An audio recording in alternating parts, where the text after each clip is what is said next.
सोनकर जी हैं, सुरेंद्र सोनकर जी हमारे साथ। आप सामाजिक कार्यकर्ता हैं और बाबा साहब ने जो उद्देशिका रची है उस उद्देशिका में कहा है कि लोकतंत्रात्मक गणराज्य बनाने के लिए तथा उसके समस्त नागरिकों को सामाजिक, आर्थिक एवं राजनीतिक न्याय, विचार, अभिव्यक्ति, विश्वास और धर्म की उपासना की स्वतंत्रता की बात वो करते हैं।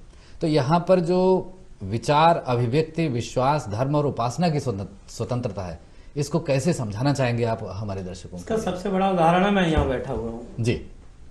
ये बाबा साहब डॉक्टर भीमराव अम्बेडकर के संविधान में जो अभिव्यक्ति की आज़ादी है बोलने की, वो आज हम बैठे हुए हैं। बहुत खूब। आज आप हमको आमंत्रित किया है जी। हम लोग बोल रहे हैं और हम उस श्रेणी से आया करते थे कि हम लोगों को बोलने की आज़ादी नहीं थी, क्योंकि हम लोगों को शिक्षा के अवसर भी नहीं थे, गरीब थे, ना कहीं नौकरियां थीं और ना कहीं हम पर राजा रजवाड़े, ना जमींदार थे, ना जमीनें थी।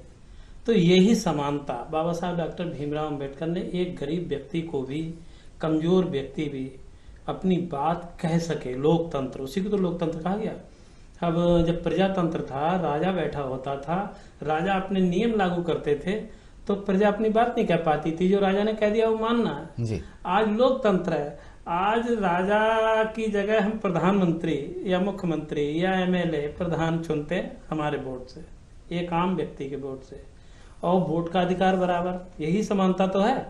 कितना ही बड़ा उद्योगपति हो और कितना ही बड़ा विद्वान हो, उसके वोट का अधिकार, और कितना ही गरीब हो, चपरासी का बेटा हो और चाहे निर्धन हो और वयस्क है, वोट देने का अधिकार दोनों को बराबर है जी।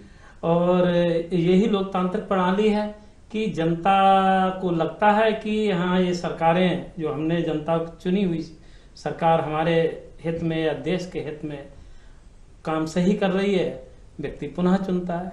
और ये जनता के हाथ में उसको लगता है कि सरकारें देश के हिसाब से काम नहीं कर रही हैं या जनता का कहीं भी उसमें नुकसान दिखता है, वो उनके खिलाफ भी वोट देता है जी। खिलाफ भी देता है, समर्थन में भी देता है। यही तो हमारी आज़ादी है। जहाँ समानता की बात है वहीं अभिव्यक्त की स्वतंत्रता भी बहुत ही महत्वपूर्ण है प्रत्येक मानव के लिए, प्रत्येक व्यक्ति के लिए।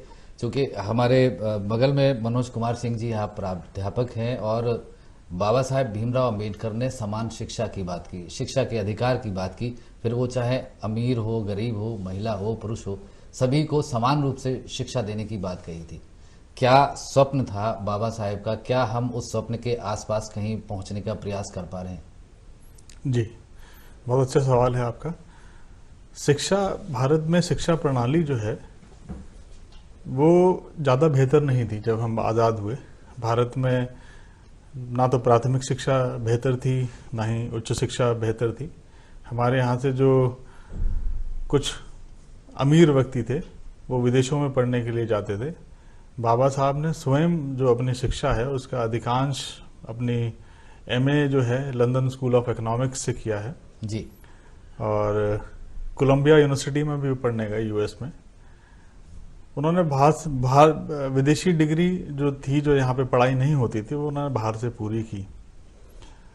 उन सब चीज़ों को ला करके उन्होंने जो संविधान में अंकित किया, यहाँ पे हमारी जो बुनियादी शिक्षा है वो बेहतर होनी चाहिए जी। प्राथमिक विद्यालयों की स्थापना हुई, विश्वविद्यालय नए नए खोले गए, चिकित्सा व्यवस्था शुरू की गई, धीरे धीरे बहुत सारे आयामों पे काम हुआ। लेकिन भारत जब शुरू में भारत गरीब देश था, तो हमारे पास इतने साधन संसाधन भी नहीं होते थे कि हम शिक्षा पे इतना खर्च कर पाए, क्योंकि भारत जो है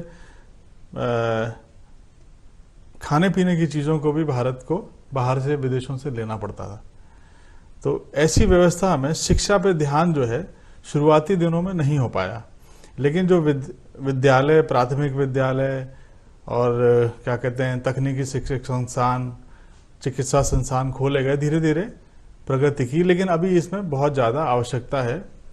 और भारत को, क्योंकि पहले भारत को विश्व गुरु कहा जाता था। विश्व गुरु इसलिए कहा जाता था क्योंकि जो यहाँ पे विश्व स्तरीय संस्थान थे, विश्व स्तरीय यूनिवर्सिटीज थी जी। वो यूनिवर्सिटीज धीरे धीरे उनका पतन होना शुरू हो गया। तक्षशिला, नालंदा, ये सब भारत के विश्वविद्यालय रहे हैं और भारत में बाहर से लोग आते थे अपनी शिक्षा को लेने के लिए, इसलिए भारत ने बहुत सारी चीज़ों को बाहर के देशों को दिया है, इसलिए भारत विश्व गुरु कहा जाता था। जी। अब मेरे ख्याल से 2000 के आसपास की बात है, मेरे ख्याल 2003 में शायद मेरे ख्याल से मौलिक शिक्षा का अधिकार दिया गया। जी। 2009 में दिया गया, 2009 में दिया गया, माफी चाहूंगा। 2009 में मौलिक शिक्षा का अधिकार दिया गया, जिसमें 8वें तक निःशुल्क शिक्षा सभी भारतीयों को दी जाएगी। जी। ये अपने आप में एक बहुत बड़ा बदलाव है। जो अमूमन हमारी जो व्यवस्था है उसमें अभी भी गरीब लोग बहुत होते हैं। जी। और प्राथमिक विद्यालयों में जो मिड डे मील की व्यवस्था की गई, ये भी अपने आप में एक अनूठी व्यवस्था है। अनोखी व्यवस्था है। इसमें क्या है कि बच्चा वहां पे आता है, चीजों को शिक्षक के साथ सम्मिलित होकर के वो पढ़ता है, और 8वें तक की जो शिक्षा है उसको खाने पीने की व्यवस्था भी सरकार ने की है। तो 8वें तक उसको शिक्षा जो है सरकारी खर्चे पे मिल रही है। उसके बाद जब वो आगे पढ़ता है तो विद्यालय हैं और सरकारी स्कूल हैं जिसमें कि फीस बहुत कम होती है, तो उस व्यवस्था में आगे पढ़ के आगे बढ़ सकते हैं। मुझे सौभाग्य मिला लंदन स्कूल ऑफ इकोनॉमिक्स में जाने का, देखने का, कोलंबिया यूनिवर्सिटी में जाने और देखने का, जहां बाबा साहब की आज भी स्टैचू लगी हुई है। और हम लोग बड़ा गौरवान्वित महसूस करते हैं कि जो लाइब्रेरी में बैठ के वो घंटों घंटों पढ़ते थे, उस लाइब्रेरी में मुझे जाने का मौका मिला। मुझे आज भी लगता है कि बाबा साहब वहां बैठ करके पढ़ रहे हैं। बहुत अच्छे। और मैं आपके चैनल के माध्यम से, दूरदर्शन के माध्यम से सभी लोगों से यही अपील करूंगा कि बाबा साहब ने एक मंत्र और दिया था सबसे पहले, शिक्षित बनो, संगठित रहो और संघर्ष करो।